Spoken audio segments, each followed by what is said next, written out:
Tu veux le succès, mais tu ne veux pas le caractère. Tu veux les portes ouvertes, mais tu ne veux pas la discipline. Tu veux l'élévation, mais tu refuses l'entraînement intérieur. Écoute-moi attentivement. Le succès sans caractère n'est pas une bénédiction.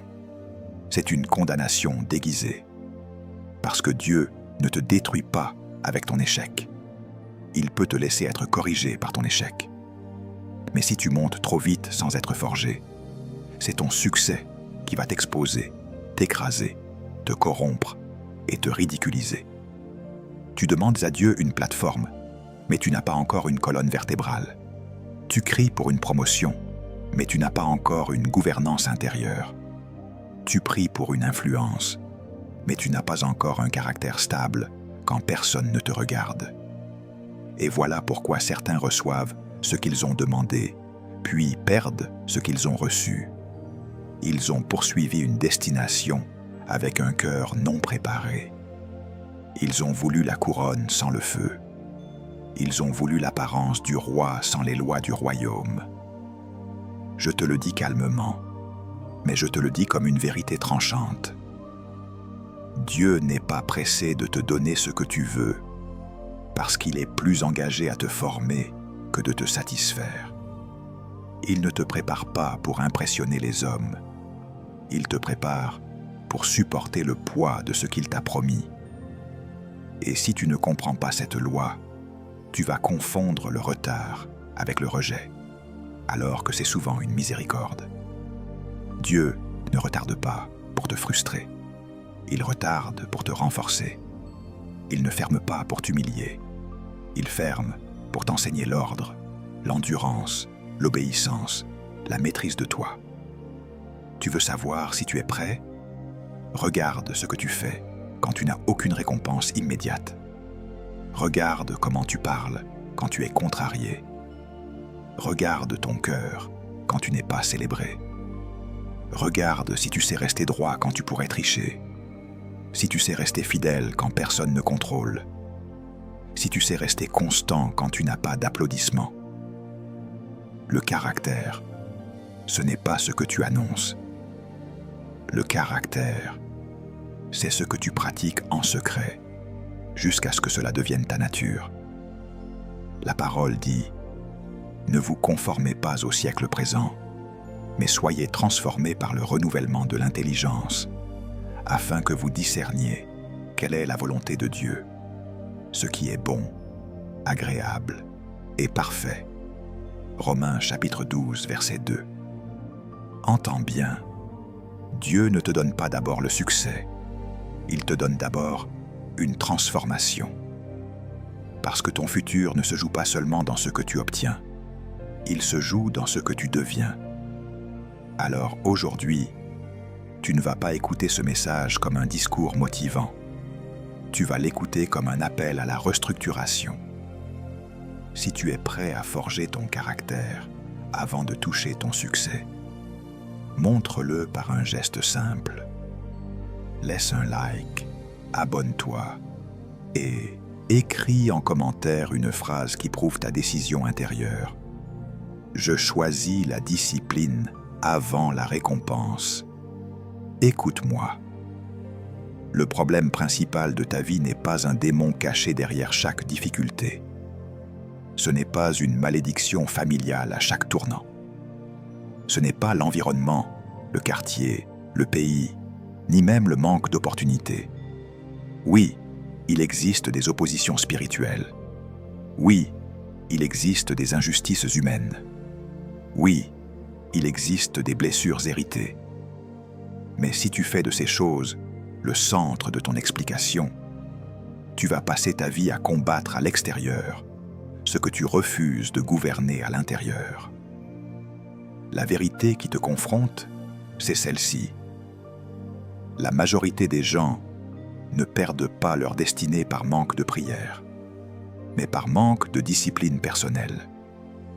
Ils prient beaucoup, mais ils se gèrent mal.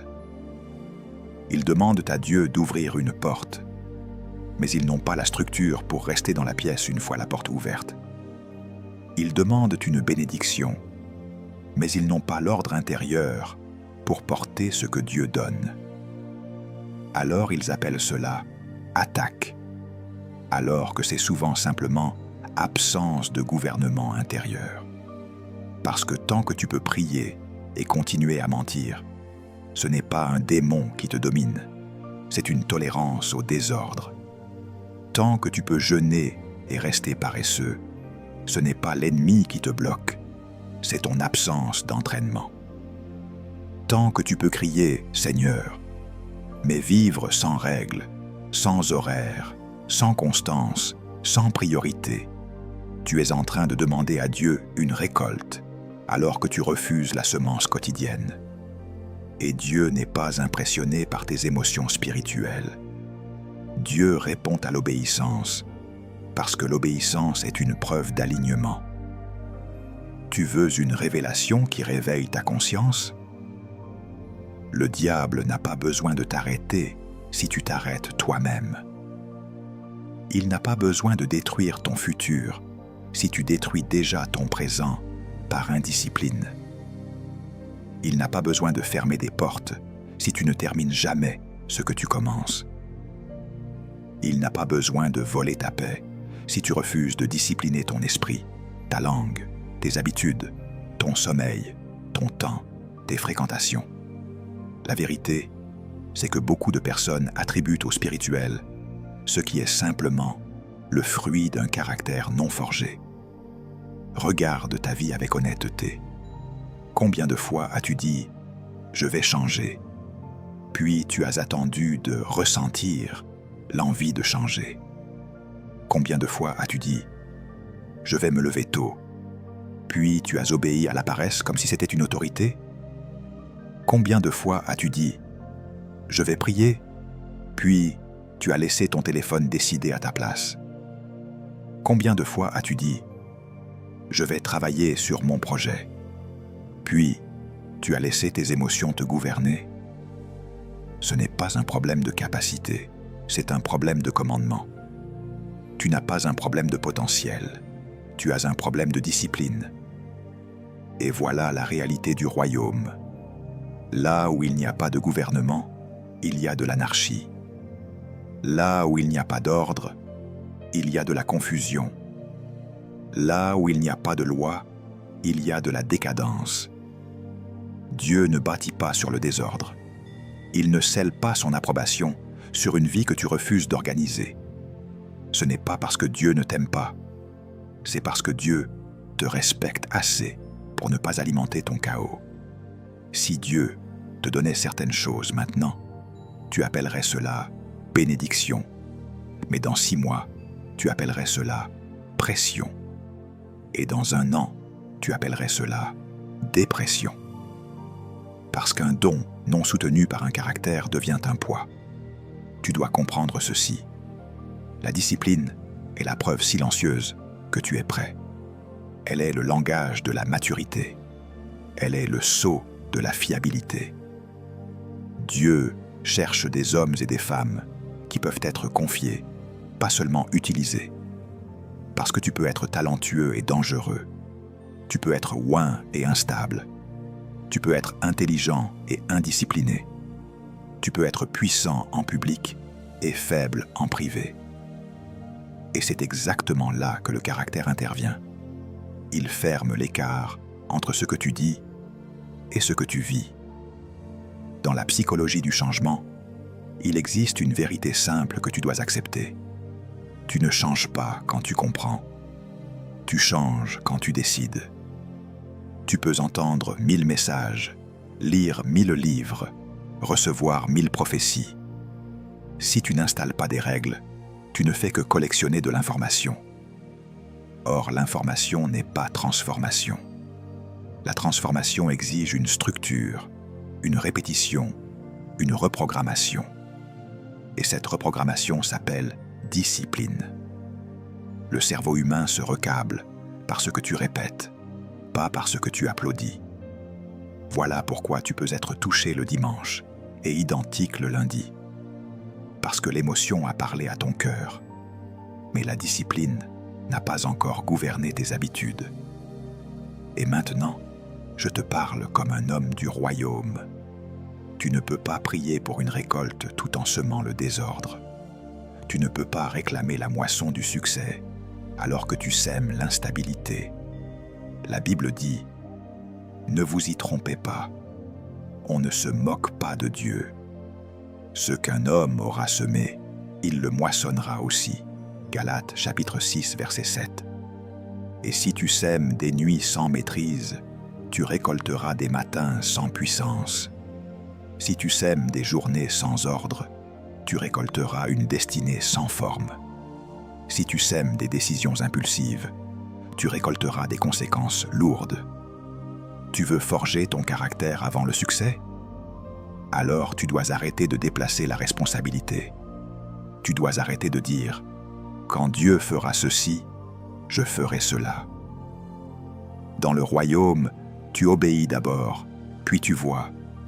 Tu sèmes d'abord, puis tu récoltes. Tu changes d'abord, puis ta réalité s'aligne. La discipline est ta preuve de foi. Parce que la foi n'est pas seulement croire que Dieu peut. La foi, c'est vivre comme si Dieu avait déjà parlé. La discipline, c'est agir selon la promesse même, quand rien ne bouge encore. Tu peux passer ta vie à chercher la cause de tes problèmes à l'extérieur, ou tu peux devenir l'homme qui ne donne plus à l'extérieur le pouvoir de décider de ton intérieur. Tu peux continuer à accuser ton passé, ou tu peux décider que ton passé ne sera plus ton patron. Tu peux continuer à accuser ta famille, ou tu peux décider de devenir le point de rupture. Tu peux continuer à accuser ton environnement, ou tu peux devenir un gouvernement au milieu du chaos. Et c'est ça, le caractère. Ce n'est pas une émotion noble, c'est une décision quotidienne de te diriger toi-même. Je te le dis clairement, le jour où tu acceptes que ton plus grand combat est contre ton indiscipline, tu récupères ton autorité. Parce que tu arrêtes de te voir comme une victime spirituelle et tu commences à te voir comme un gestionnaire du royaume. Tu arrêtes de chercher un sorcier et tu commences à établir une structure. Tu arrêtes de demander une solution miracle et tu deviens la solution par ton obéissance. Tu veux une preuve que ce message est vrai. Même Jésus, avant d'entrer publiquement dans son ministère, a été conduit dans le désert. Il a été éprouvé, il a été testé, il a refusé la facilité, il a refusé les raccourcis, il a refusé de transformer des pierres en pain pour satisfaire une impulsion. Il a montré que l'homme ne vit pas par l'immédiat, mais par l'obéissance à la parole. Si le Fils de Dieu a accepté un processus de discipline avant l'exposition, qui es-tu pour vouloir l'applaudissement sans la forge? Alors, voici la révélation centrale que tu dois garder comme un marteau dans ton esprit. Tu ne peux pas prier pour une vie que tu refuses de discipliner. Tu ne peux pas réclamer une destinée que tu refuses d'organiser. Et tu ne peux pas porter un succès que ton caractère n'a pas été entraîné à supporter. Si tu reçois ça, ce n'est pas le moment de te sentir coupable. C'est le moment de te sentir responsable. Parce que la responsabilité n'est pas un fardeau, c'est une clé. Et quand tu prends la clé, tu n'attends plus que les portes s'ouvrent seules. Tu deviens l'homme qui marche vers la porte, qui tourne la clé et qui entre. Dis dans ton cœur maintenant, je ne cherche plus une excuse spirituelle.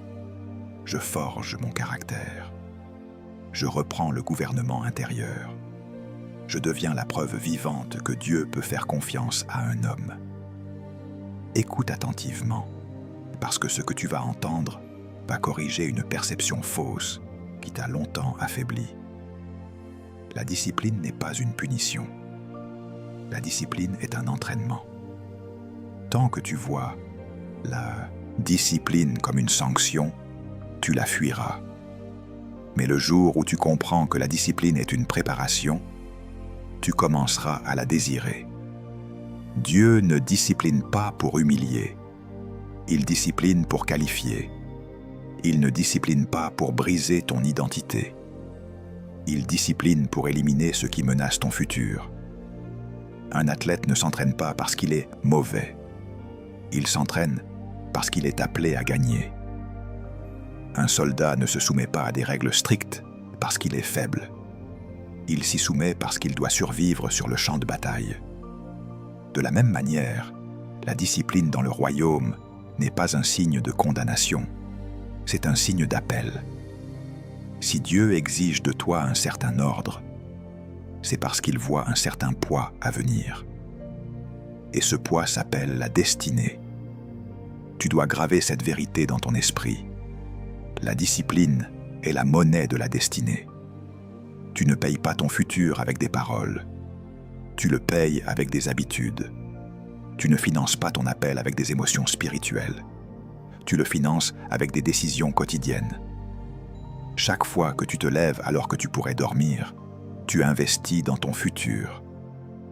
Chaque fois que tu dis non à une distraction pour dire oui à ton appel, tu paies le prix de demain. Chaque fois que tu fais ce qui est nécessaire et non ce qui est confortable, tu changes silencieusement ta trajectoire. Le problème de beaucoup d'hommes n'est pas l'absence de potentiel, c'est l'absence de structure. Le potentiel sans discipline devient frustration. Parce que tu sais ce que tu pourrais être, mais tu refuses de faire ce que cela exige. Et cette dissonance intérieure crée de la colère, de la comparaison, de la jalousie, parfois même de l'amertume contre Dieu. Tu te demandes pourquoi les autres avancent, alors que toi, tu stagnes. Mais la vérité est simple et tranchante. Ils ont accepté une loi que tu repousses encore. Ils ont compris que le don ouvre la porte, mais que seule la discipline permet de rester dans la pièce. L'inspiration sans discipline devient une illusion. Tu peux être touché, motivé, ému, bouleversé. Tu peux pleurer sous l'onction, ressentir une conviction profonde. Mais si cette inspiration n'est pas traduite en règles, en horaires, en priorités claires, elle s'évapore. L'inspiration est un signal. La discipline est la réponse. Sans réponse, le signal devient du bruit. Voilà pourquoi beaucoup de gens vivent d'excitation en excitation, de conférence en conférence, de message en message, sans transformation réelle. Ils confondent mouvement émotionnel et progrès spirituel. La prière sans discipline devient inefficace. Et je sais que cette phrase dérange, mais elle est vraie. Parce que la prière n'est pas une compensation pour le désordre. La prière n'est pas un raccourci pour éviter la responsabilité. La prière est un alignement, pas une échappatoire. Tu peux prier pour la sagesse et continuer à agir sans réflexion. Tu peux prier pour la paix et continuer à nourrir le chaos. Tu peux prier pour la faveur et continuer à vivre sans fidélité. Dieu n'annule pas les lois par la prière. Il t'apprend à vivre en accord avec elles. La Bible dit que Dieu discipline celui qu'il aime. Pourquoi? Parce que l'amour véritable ne flatte pas le désordre. L'amour prépare. L'amour structure. L'amour corrige avant que la vie ne corrige plus durement. Et si tu refuses la discipline aujourd'hui, la vie t'imposera demain une correction beaucoup plus douloureuse. La discipline est une douleur choisie. Le regret est une douleur subie. L'homme sage choisit la première pour éviter la seconde. Dans la psychologie du changement, une vérité est claire. La liberté durable naît de la contrainte volontaire. Tant que tu refuses de te contraindre, tu seras esclave de tes impulsions. Tant que tu refuses des règles personnelles, tu obéiras aux circonstances. Tant que tu refuses un cadre, tu seras gouverné par ton humeur. Et une vie gouvernée par l'humeur est une vie instable. Or Dieu est un Dieu de stabilité. Il ne confie pas une influence durable à une personnalité fluctuante. Comprends ceci profondément. La discipline ne te vole pas ta liberté. Elle te la rend. Elle te libère de la tyrannie du « j'ai envie » et du « je n'ai pas envie ». Elle t'élève au-dessus de l'émotion du moment pour te connecter à la vision à long terme. Elle t'apprend à dire non à ce qui te nourrit maintenant pour dire oui à ce qui te construira pour toujours. Quand tu refuses la discipline, tu es gentil avec ton présent, mais cruel avec ton futur. Quand tu embrasses la discipline, tu es exigeant avec ton présent, mais miséricordieux avec ton futur.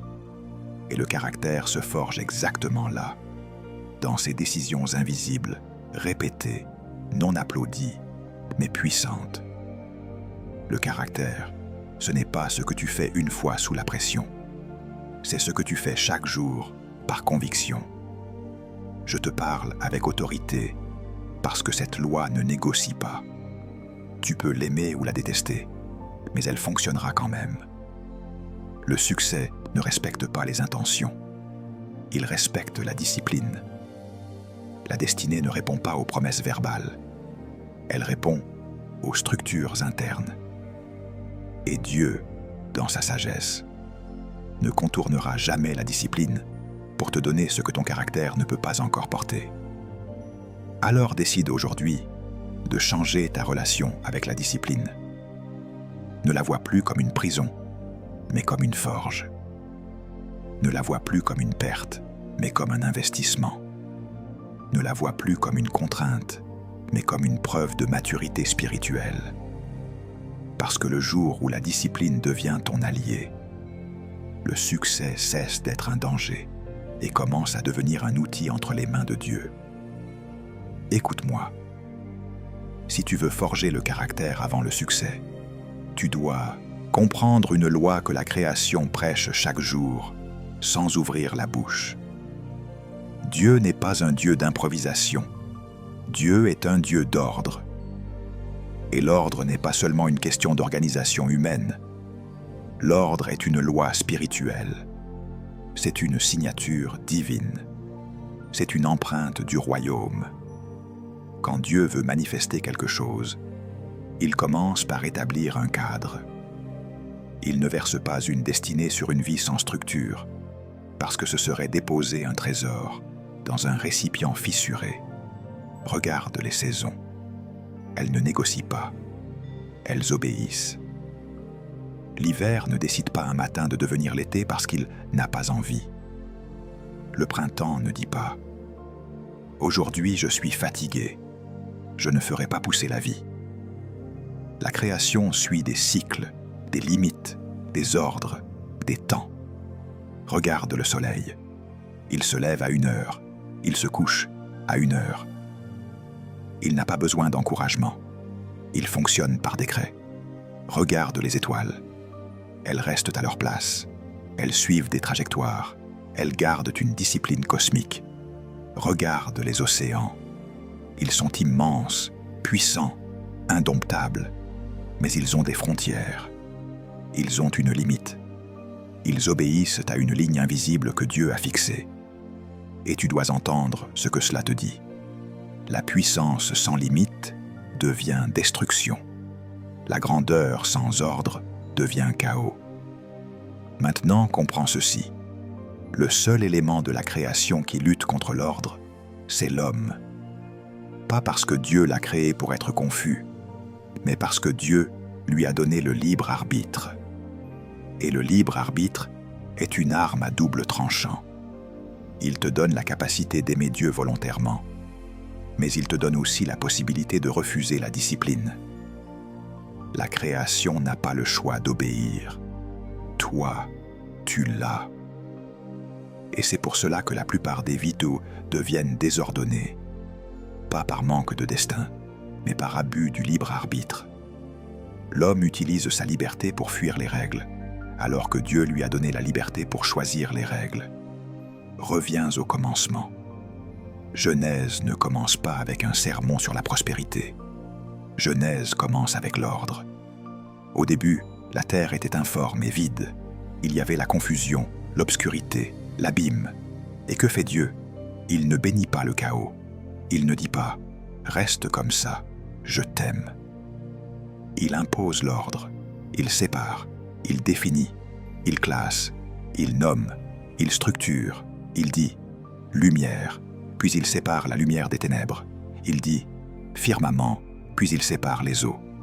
Il dit que la terre produise, puis il donne une capacité de reproduction selon l'espèce. Et chaque étape est une leçon. Dieu ne crée pas seulement des choses, il crée des systèmes. Il ne produit pas seulement des résultats, il établit des lois. La discipline personnelle n'est rien d'autre que l'alignement volontaire de ta vie sur l'ordre de Dieu. Quand tu décides de te lever à 1 heure, de travailler à 1 heure, de prier à 1 heure, de lire à 1 heure, de bâtir à 1 heure, tu imites la création. Tu ne fais pas juste un effort. Tu te reconnectes à une loi spirituelle. Et tant que tu refuses cette loi, tu te retrouves en conflit avec l'univers. Parce que l'univers fonctionne par ordre, mais toi tu veux fonctionner par humeur. L'univers fonctionne par rythme, mais toi tu veux fonctionner par impulsion. L'univers fonctionne par constance, mais toi tu veux fonctionner par émotion. Voilà pourquoi tu te sens souvent fatigué, dispersé, instable, frustré. Tu vis en contradiction avec un principe qui gouverne tout. Écoute cette vérité calmement. Un homme sans ordre intérieur est un homme qui sera toujours surpris par sa propre vie. Il ne sait jamais pourquoi il n'avance pas. Il ne sait jamais pourquoi il retombe. Il ne sait jamais pourquoi il recommence à zéro. Parce qu'il n'a pas construit un système. Il n'a construit que des intentions. Or, le royaume ne se bâtit pas sur des intentions. Le royaume se bâtit sur des lois. Et voici ce qui est dur à accepter. Dieu ne va pas descendre du ciel chaque matin pour faire à ta place ce que l'ordre exige de toi. Il te donnera la grâce, mais il exigera la gouvernance. Il te donnera l'onction, mais il demandera la structure.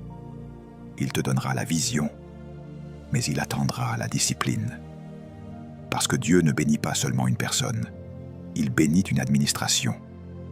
Quand il voit que tu sais gérer, il multiplie. Quand il voit que tu es fidèle dans les petites choses, il élargit.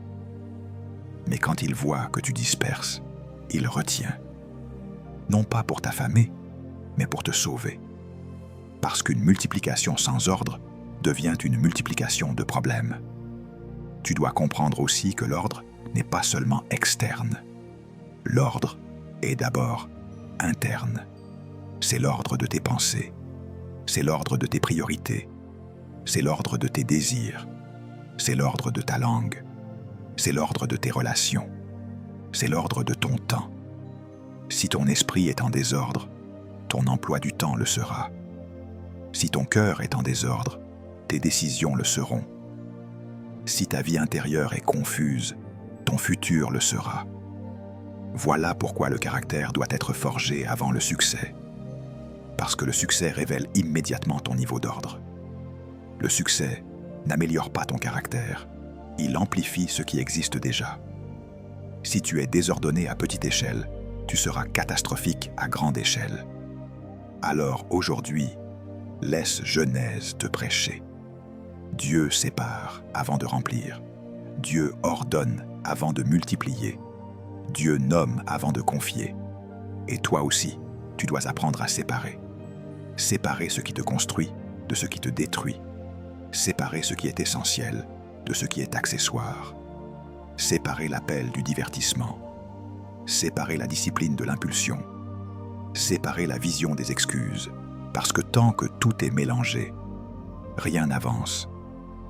Mais quand tu sépares, l'ordre apparaît.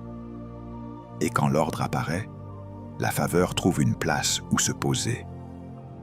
Si tu reçois cette loi, ne cherche plus une nouvelle émotion. Cherche un nouvel ordre.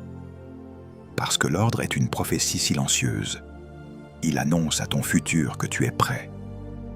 Écoute-moi avec attention, parce que ce que je vais te dire va corriger une illusion dangereuse.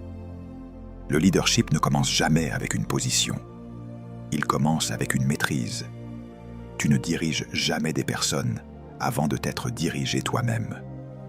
Tu ne gouvernes jamais une organisation avant d'avoir gouverné tes pensées, tes émotions, ton temps et tes impulsions. Toute autorité externe est toujours le reflet d'une autorité interne déjà établie. Et si cette autorité intérieure est faible, instable ou inexistante, toute forme de pouvoir extérieur deviendra une menace pour toi et pour les autres. Dans le royaume, l'autorité ne se réclame pas, elle se dégage.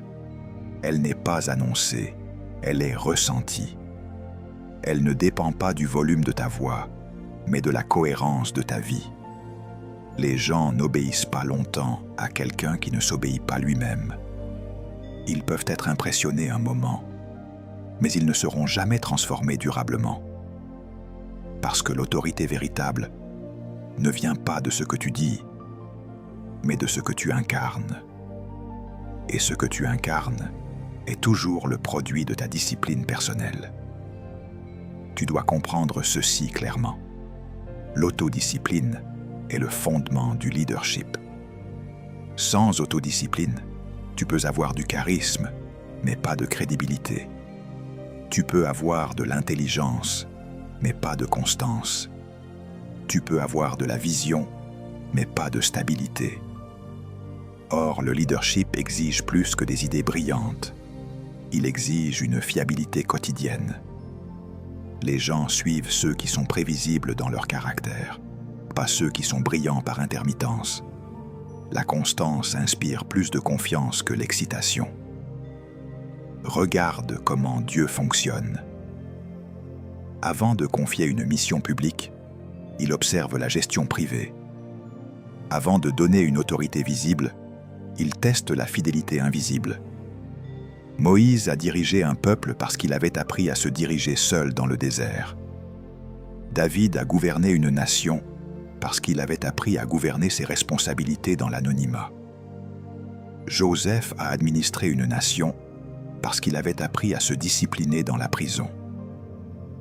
Aucun d'eux n'a reçu l'autorité comme un accident. Elle a été la conséquence d'un caractère entraîné.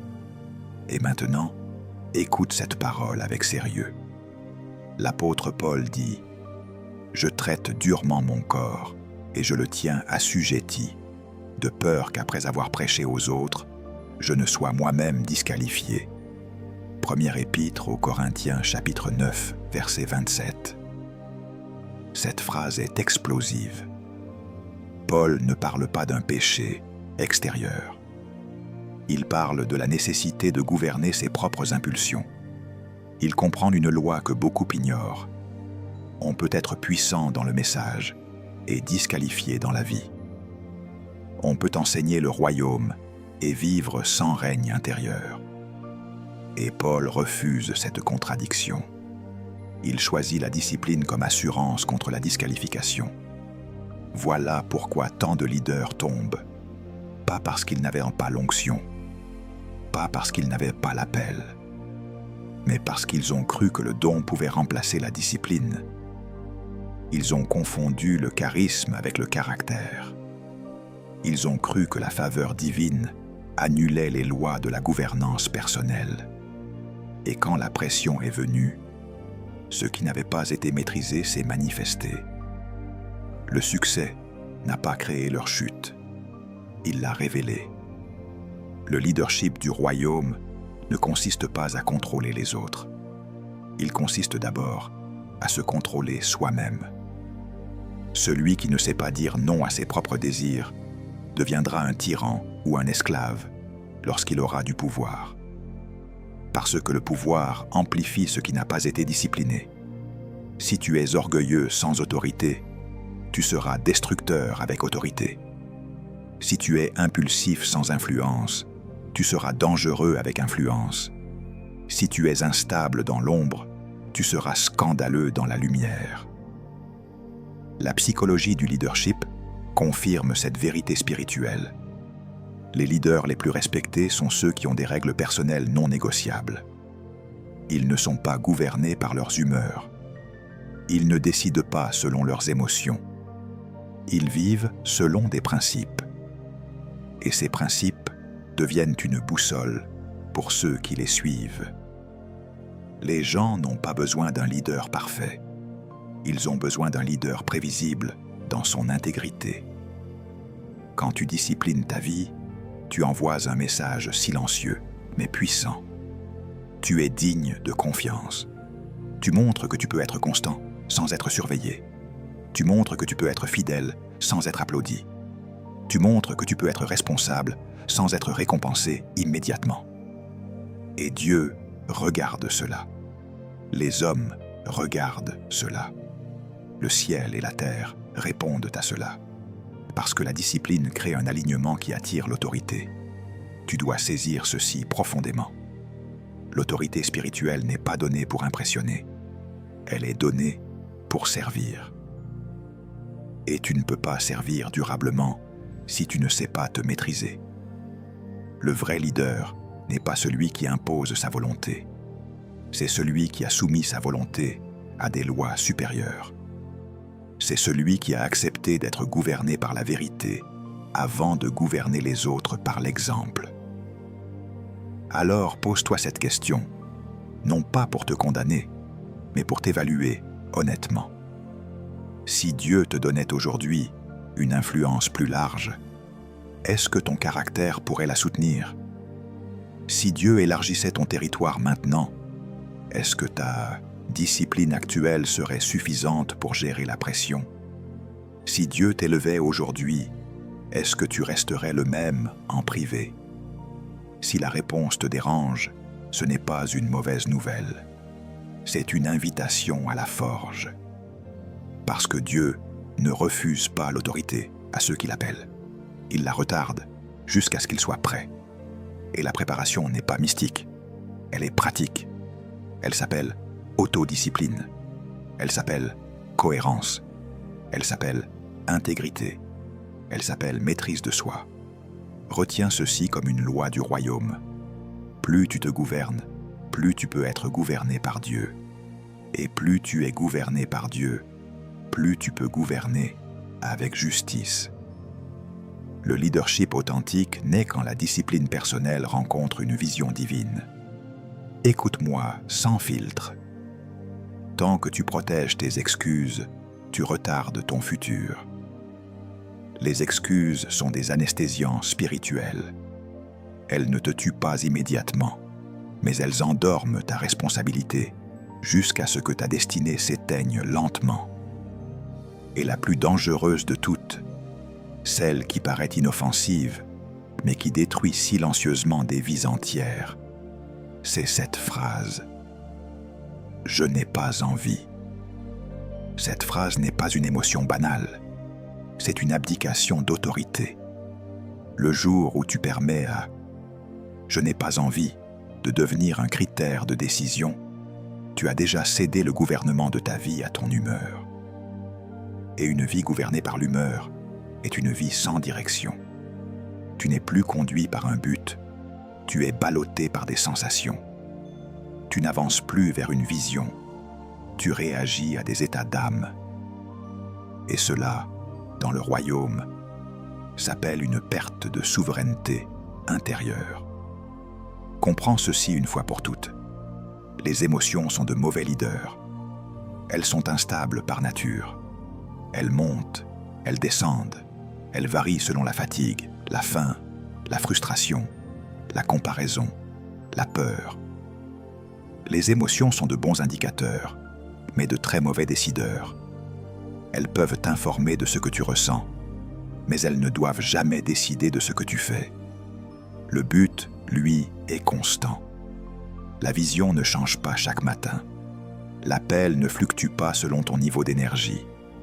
La mission ne s'adapte pas à ton confort. Ce sont les sentiments qui fluctuent.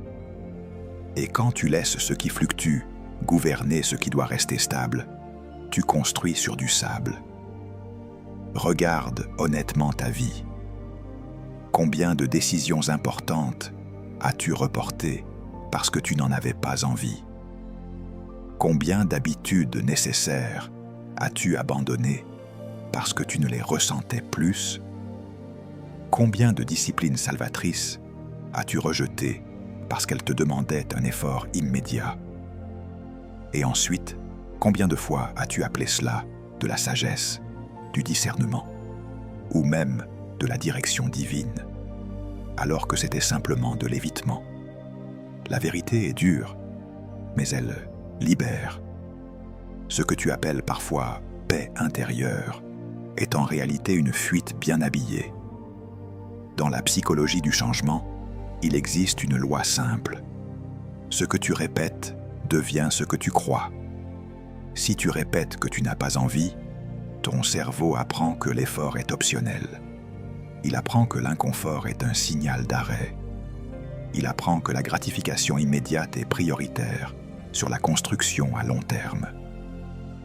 Et progressivement, tu deviens une personne brillante en justification et faible en exécution. Tu expliques très bien pourquoi tu ne fais pas, mais tu fais très peu de ce que tu expliques. La discipline, au contraire, gouverne les émotions. Elle ne les nie pas, mais elle les replace à leur juste place. Elle dit « Tu peux ressentir la peur, mais tu avances quand même. Tu peux ressentir la fatigue, mais tu accomplis ce qui est essentiel.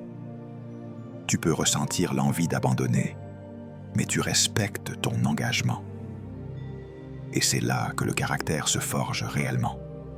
Pas quand tout va bien, pas quand tu es motivé, pas quand tu es inspiré, mais quand tu fais ce qui est juste, alors que tout en toi voudrait faire autre chose. Écoute bien cette vérité du royaume. Dieu ne te demandera jamais de ressentir avant d'obéir. Il te demandera d'obéir et les sentiments suivront. L'obéissance précède souvent la motivation, pas l'inverse. Quand tu attends d'avoir envie pour agir, tu inverses l'ordre divin. Tu mets l'émotion sur le trône et tu demandes ensuite à Dieu de bénir ce désordre. Or, Dieu ne bénit pas ce qu'il n'a pas établi. Il ne soutient pas une structure où l'émotion règne à la place du principe. Les excuses sont séduisantes parce qu'elles protègent ton ego. Elles te permettent de rester confortable tout en te donnant l'illusion d'être conscient. Mais elles ont un coût caché. Elles te volent ton futur. Chaque excuse acceptée aujourd'hui devient une limitation installée demain. Chaque justification non confrontée devient une habitude qui te définit. Et un jour, tu te réveilles frustré, non pas parce que Dieu t'a oublié, mais parce que tu as longtemps négocié avec ce qui devait être éliminé. Tu dois aussi comprendre ceci. L'ennemi n'a pas besoin de te tenter vers le mal si tu es déjà habitué à éviter le bien.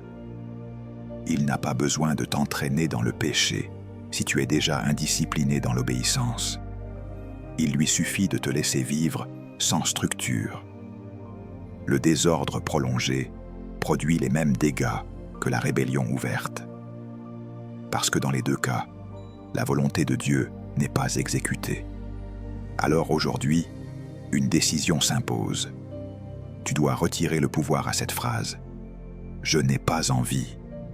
Tu dois la remplacer par une autre, beaucoup plus puissante. Je suis engagé. L'engagement ne dépend pas de l'humeur. Il dépend de la décision.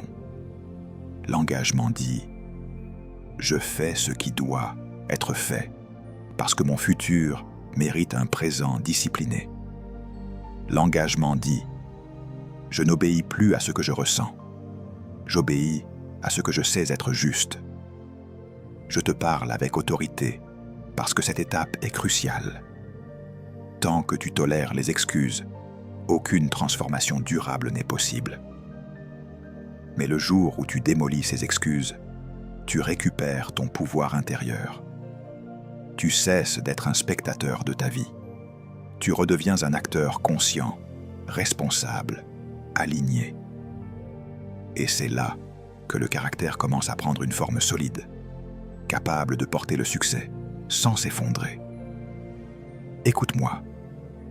Tu cherches parfois la destinée comme si elle était un mystère lointain, alors qu'elle est souvent cachée dans ton emploi du temps.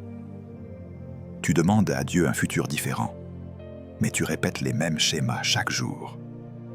Et c'est là que la vérité te rattrape. La destinée ne se construit pas seulement avec de grandes décisions, elle se construit avec de petites répétitions. Ce que tu fais quotidiennement devient ton visage demain. Ce que tu tolères aujourd'hui devient ta prison demain. Ce que tu répètes en secret devient ta réalité publique plus tard. Tu dois comprendre une loi du royaume qui est aussi une loi psychologique. Tu ne te lèves pas un matin pour devenir quelqu'un d'autre.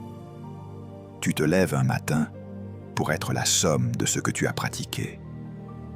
Le cerveau humain, ton esprit, ton caractère, tout se façonne par répétition.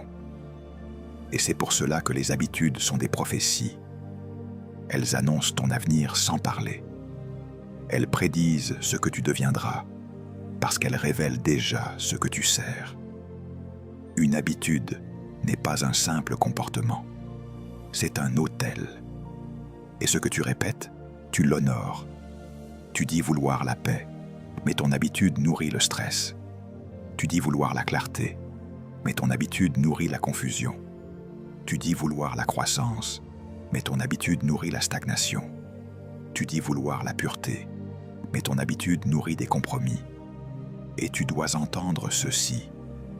Dieu peut te donner une direction, mais il ne vivra pas à ta place les répétitions nécessaires. La grâce ne remplace pas les habitudes.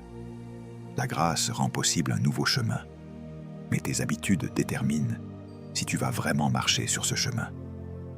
La parole te donne une clé essentielle.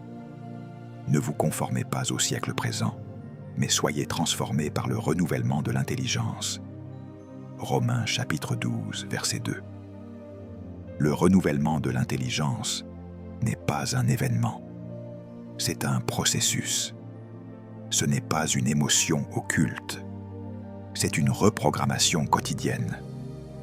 Et cette reprogrammation passe par ce que tu regardes, ce que tu écoutes, ce que tu répètes, ce que tu médites et surtout ce que tu fais quand personne ne te surveille.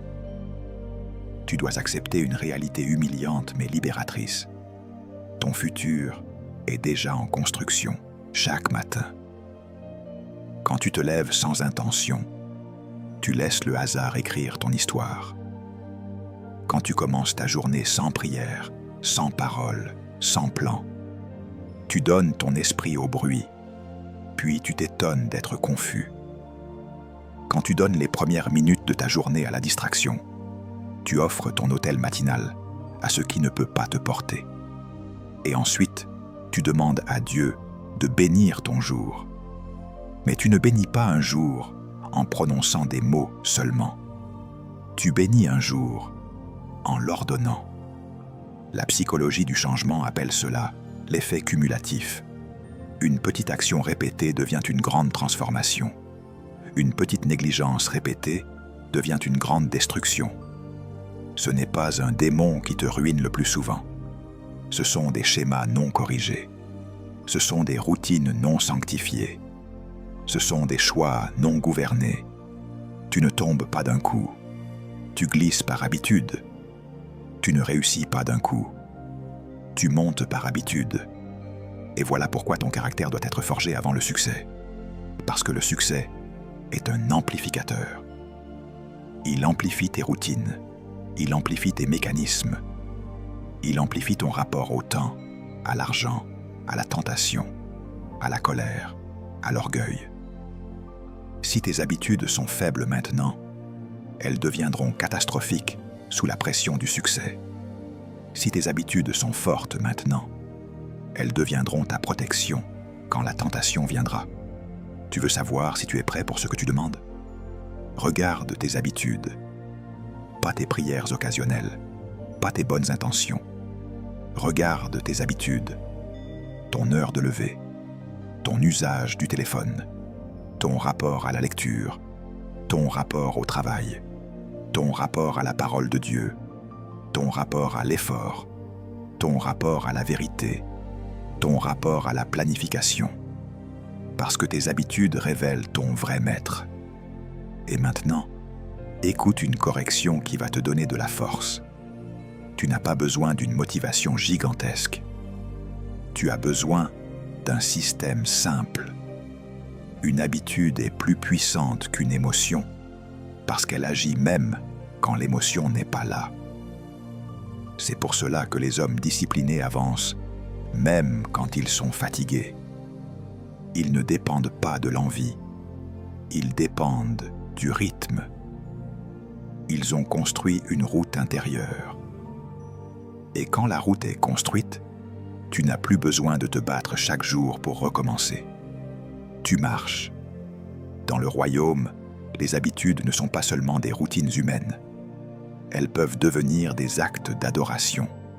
Se lever, prier, lire, planifier, travailler, honorer, servir, s'éloigner de ce qui pollue, tout cela peut devenir une liturgie quotidienne. Et quand ta journée devient une liturgie, ton caractère se forge sans bruit, mais avec puissance. Tu n'attends plus que Dieu change ta vie par magie. Tu coopères avec Dieu par la discipline.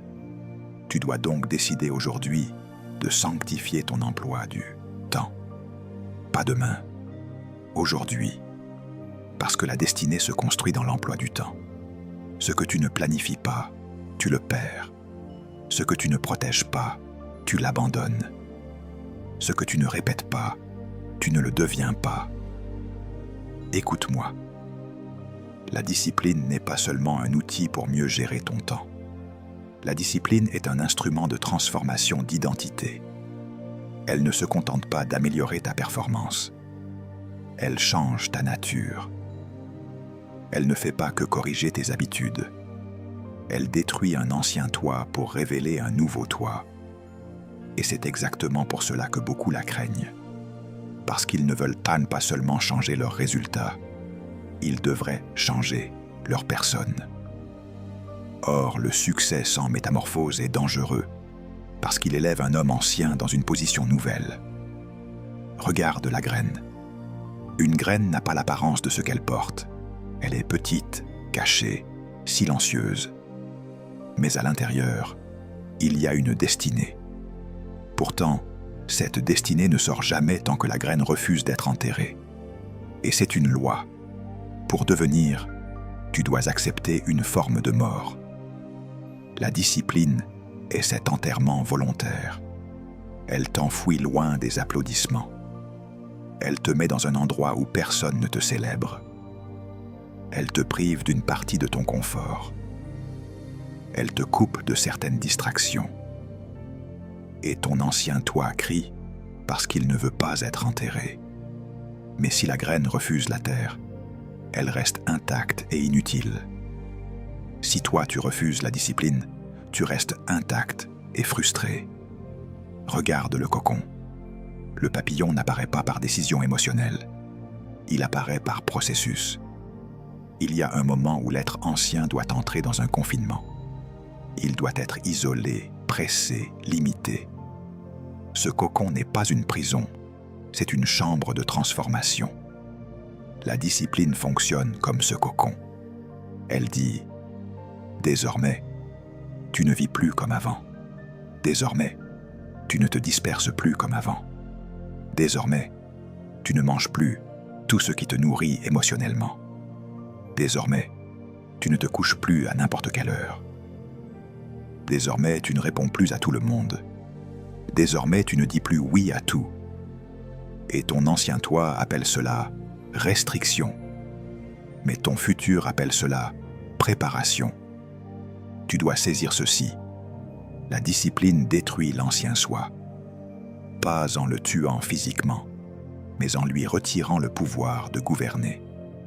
L'ancien toi est alimenté par l'impulsion, par la facilité, par la procrastination, par l'orgueil, par le besoin d'être vu, par la recherche du plaisir immédiat.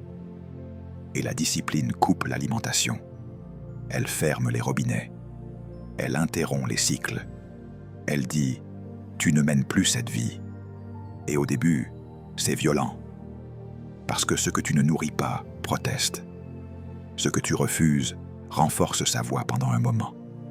Mais si tu tiens, la voix diminue. Et un nouveau toi commence à respirer. Regarde le sculpteur.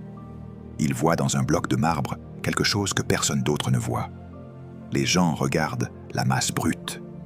Lui regarde la forme cachée. Et il frappe, il enlève, il taille, il corrige, il retire ce qui est en trop pour révéler ce qui est vrai. La discipline est le marteau qui enlève l'excès. Elle retire le superflu. Elle supprime les habitudes inutiles. Elle casse les excuses. Elle taille les compromis. Elle enlève la paresse. Elle brise l'instabilité. Et chaque coup est douloureux pour l'ancien toi, parce que l'ancien toi aime le confort du marbre brut. Mais le sculpteur ne négocie pas avec la pierre. Il poursuit la forme. Et maintenant, écoute ceci. Dieu est plus sculpteur que spectateur. Il ne regarde pas ta vie pour applaudir tes intentions.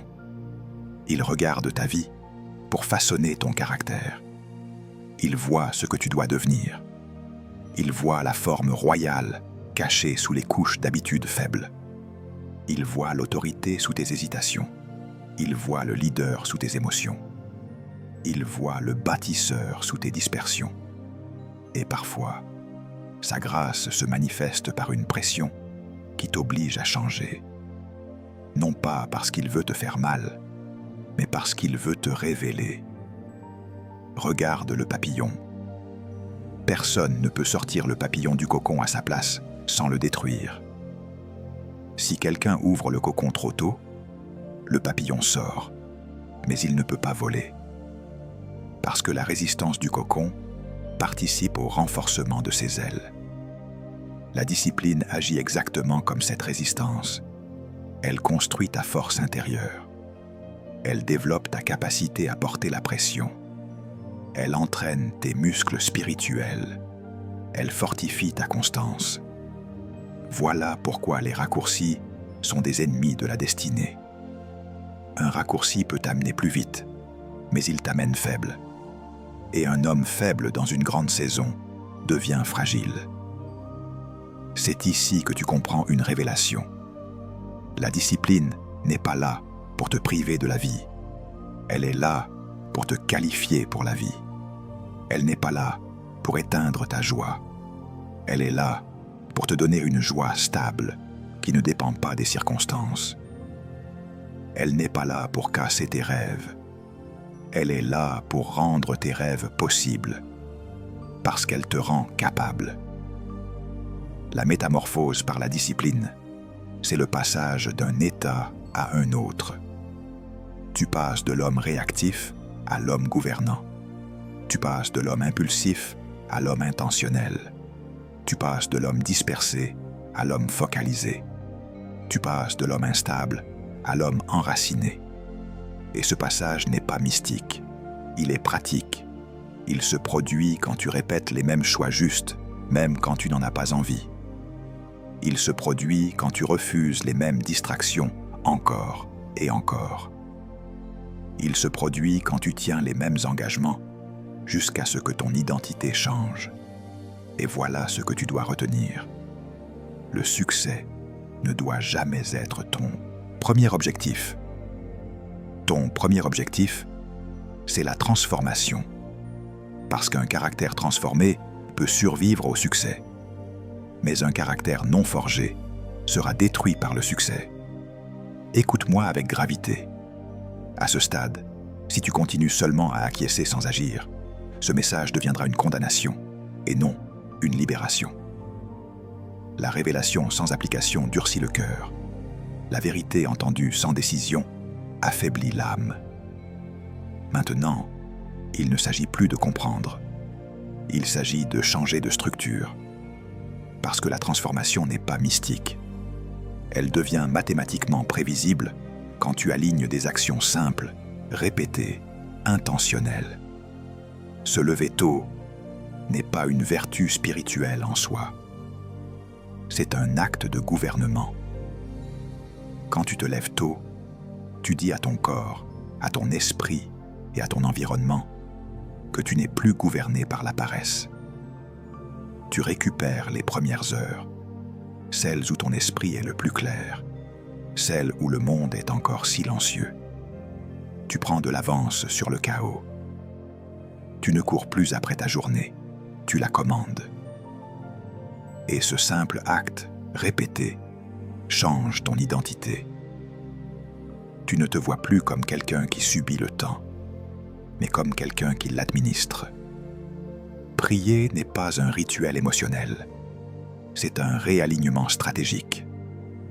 Quand tu pries chaque jour, même sans frisson, même sans sensation, tu entraînes ton esprit à se soumettre à une autorité supérieure. Tu rappelles à ton âme qui est sur le trône. Tu ajustes ton regard. Tu calmes tes impulsions. Tu nettoies tes motivations. Et plus tu pries avec discipline, plus ta pensée devient stable. Tu n'attends plus que Dieu parle dans le bruit. Tu lui fais de la place dans l'ordre. Lire n'est pas un loisir. C'est une reprogrammation. Ce que tu lis nourrit ton vocabulaire intérieur, façonne ta vision, structure ta réflexion. Si tu ne lis pas, tu penses avec ce que tu entends. Et si tu penses avec ce que tu entends seulement, tu deviens dépendant des opinions dominantes. Lire la parole, lire des textes qui élèvent, lire pour comprendre, lire pour discipliner ton esprit, c'est refuser de rester prisonnier de la pensée superficielle. C'est construire un esprit capable de profondeur, de discernement et de constance. Planifier n'est pas de la rigidité, c'est de la sagesse. Une vie sans plan est une vie livrée à l'urgence, et l'urgence est une tyrannie. Quand tu planifies, tu décides à l'avance ce qui mérite ton énergie. Tu empêches les distractions de devenir des priorités. Tu transformes ta journée en instrument, pas en accident. La planification te permet de dire non sans culpabilité, parce que tu sais pourquoi tu dis oui ailleurs. Et cette clarté réduit le stress, renforce la concentration et aligne tes efforts avec ta vision. Éliminer les distractions n'est pas un sacrifice, c'est une sélection. Tu ne peux pas construire une destinée sérieuse avec une attention fragmentée. Chaque notification inutile, chaque conversation vide, chaque divertissement excessif vole une partie de ton futur. Et ce vol est légal parce que tu y consens. La discipline dit « Tout n'a pas le droit de m'atteindre. Tout n'a pas accès à mon esprit. Tout n'a pas une place dans ma journée. » Et plus tu élimines le bruit, plus tu entends clairement la direction. Maintenant, écoute cette vérité clé. Quand tu alignes ces actions simples, te lever, prier, lire, planifier, éliminer, la transformation devient prévisible. Pas émotionnellement prévisible, mais structurellement prévisible. Comme une équation. Si tu changes tes entrées, tu changes tes sorties. Si tu changes tes routines, tu changes ton futur. Ce n'est pas une promesse vague, c'est une loi. Et Dieu respecte les lois qu'il a établies. Beaucoup attendent un miracle, alors que Dieu attend une discipline. Beaucoup prient pour une percée, alors que Dieu attend une constance. Beaucoup demandent une nouvelle saison, alors qu'ils vivent encore selon les règles de l'ancienne. Et tant que tu refuses de changer ta structure quotidienne, tu demandes à Dieu de bénir un système qui te détruit lentement. Tu dois comprendre ceci. La transformation n'est pas spectaculaire au début. Elle est discrète. Personne ne t'applaudit quand tu te lèves tôt. Personne ne te célèbre quand tu lis au lieu de te distraire. Personne ne te félicite quand tu planifies pendant que d'autres improvisent. Mais un jour, sans prévenir, ta vie prend une avance inexplicable. Tu parles différemment. Tu décides différemment. tu réagis différemment. Et les gens appellent cela chance, alors que c'est simplement la récolte d'une discipline silencieuse. C'est ici que tu dois faire une rupture claire. Pas une intention vague, une rupture nette. Tu ne peux pas garder les mêmes horaires et espérer une nouvelle destinée. Tu ne peux pas nourrir les mêmes habitudes et prier pour un caractère différent. Tu ne peux pas protéger les mêmes distractions et réclamer une vie alignée. La discipline exige une coupure, et chaque coupure est une libération déguisée. Si tu appliques cela, je te le dis sans exagération, ta transformation ne sera plus une question de si, mais de quand. Parce que quand la structure change, le résultat suit, toujours. Écoute-moi une dernière fois avec une attention totale. À ce stade, tu n'as plus besoin d'un nouveau message. Tu as besoin d'une décision. Pas demain. Pas quand tu te sentiras prêt. Aujourd'hui. Maintenant. Parce que le caractère ne se forge pas dans l'intention future, il se forge dans la décision présente. La plupart des vies ne stagnent pas par manque de révélation, mais par excès de report. Tu sais déjà ce que tu dois changer. Tu sais déjà ce que tu dois arrêter. Tu sais déjà ce que tu dois instaurer. Le problème n'a jamais été l'information. Le problème a toujours été le moment de la décision.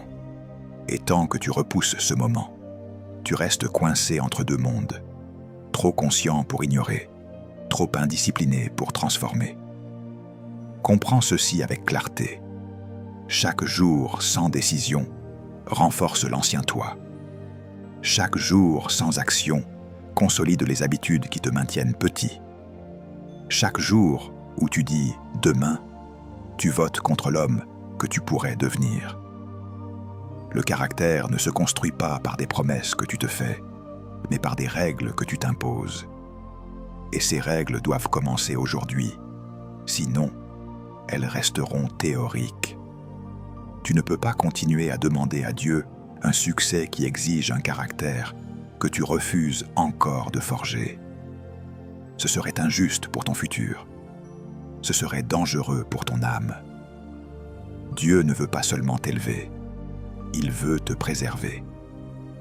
Et la préservation passe par la discipline, parce que le succès sans caractère détruit plus d'hommes que l'échec. L'échec t'humilie, mais il peut te corriger. Le succès t'expose, et sans caractère, il te consume. Alors voici la décision à prendre maintenant. Pas dans 1 heure, pas après la vidéo. Maintenant. Tu dois décider que tu ne vivras plus au hasard. Tu dois décider que tes émotions ne seront plus ton gouvernement. Tu dois décider que ton temps sera administré. Tu dois décider que tes habitudes seront alignées. Tu dois décider que ton caractère comptera plus que ton confort. Parce que le jour où cette décision est prise, même si tout ne change pas immédiatement à l'extérieur, tout commence à changer à l'intérieur. Et écoute bien ceci. Dieu n'attend pas que tu sois parfait pour t'aider. Il attend que tu sois engagé. L'engagement ouvre le ciel. L'engagement attire la grâce. L'engagement transforme l'effort humain en coopération divine. Quand Dieu voit un homme qui a décidé, il fournit la force pour tenir. Mais il ne fournira jamais la force pour hésiter éternellement. Donc aujourd'hui, tu fais un choix simple mais radical. Tu choisis la forge avant la plateforme. Tu choisis le caractère avant la célébrité. Tu choisis la discipline avant la récompense. Tu choisis l'ordre avant l'émotion. Et ce choix, répété chaque jour, va produire une vie que même tes détracteurs ne pourront pas nier. Si ce message a touché quelque chose de profond en toi, ne le laisse pas mourir ici. Confirme-le par une action. Aime cette vidéo. Abonne-toi. Et surtout, écris en commentaire une phrase qui scelle ta décision, non pour les hommes, mais comme un témoignage devant Dieu. Père éternel, Dieu d'ordre, Dieu de vérité, Dieu de transformation, je me tiens devant toi avec un cœur nu, sans justification, sans masque, sans excuse. Je reconnais aujourd'hui que j'ai parfois prié pour des résultats sans accepter le processus. J'ai désiré la récompense sans embrasser la discipline. J'ai voulu la gloire sans la forge. Pardonne-moi pour chaque fois où j'ai préféré le confort à l'obéissance, l'émotion à la décision, l'envie passagère à la fidélité durable. Seigneur, je me repens pour chaque saison où j'ai su ce qui était juste, mais où je ne l'ai pas fait. Je me repens pour chaque compromis toléré, pour chaque habitude destructrice justifiée, pour chaque excuse protégée. Je refuse aujourd'hui de continuer à vivre en contradiction avec l'appel que tu as placé en moi. Purifie mon cœur de la paresse spirituelle. Nettoie mon esprit de la confusion. Brise en moi l'amour du désordre. Père, je te demande maintenant une grâce nouvelle. Non pas une grâce pour fuir l'effort, mais une grâce pour aimer la discipline. Donne-moi un esprit ferme. Donne-moi une volonté entraînée. Donne-moi la capacité de faire ce qui est juste même quand cela ne me procure aucun plaisir immédiat. Apprends-moi à me lever quand mon corps veut dormir. Apprends-moi à prier quand mon âme est sèche. Apprends-moi à persévérer quand mes émotions veulent abandonner. Seigneur, aligne mon cœur avec ton ordre. Aligne mes pensées avec ta vérité. Aligne mes habitudes avec ma destinée. Là où ma vie était dispersée, apporte la concentration. Là où mes décisions étaient impulsives, apporte la sagesse. Là où mes journées étaient désordonnées, apporte la structure. Je refuse désormais de vivre au hasard. Je choisis d'administrer ce que tu m'as confié. Père, je te demande une transformation profonde. Pas un changement superficiel, mais une métamorphose intérieure. Brise l'ancien moi qui aime la facilité. Fais mourir en moi l'homme instable, indiscipliné, gouverné par l'humeur. Et fais naître l'homme nouveau, enraciné, constant, fidèle, capable de porter le succès sans perdre son âme. Que mon caractère devienne un lieu sûr pour tes bénédictions. Je déclare aujourd'hui que je suis engagé. Je ne recule plus. Je ne négocie plus avec mes faiblesses. Je ne reporte plus ce que je sais devoir faire. Je m'engage à forger mon caractère avant de toucher mon succès. Je m'engage à choisir l'ordre quand l'émotion me presse. Je m'engage à marcher dans la discipline comme une expression de ma foi. Père, scelle cet engagement par ton esprit. Donne-moi la force de tenir quand personne ne regarde. Donne-moi la fidélité dans les petites choses. Donne-moi la persévérance dans la durée. Et que ma vie devienne un témoignage silencieux que tu peux faire confiance à un homme discipliné. Je déclare que mon futur est sécurisé, non par la chance, mais par le caractère.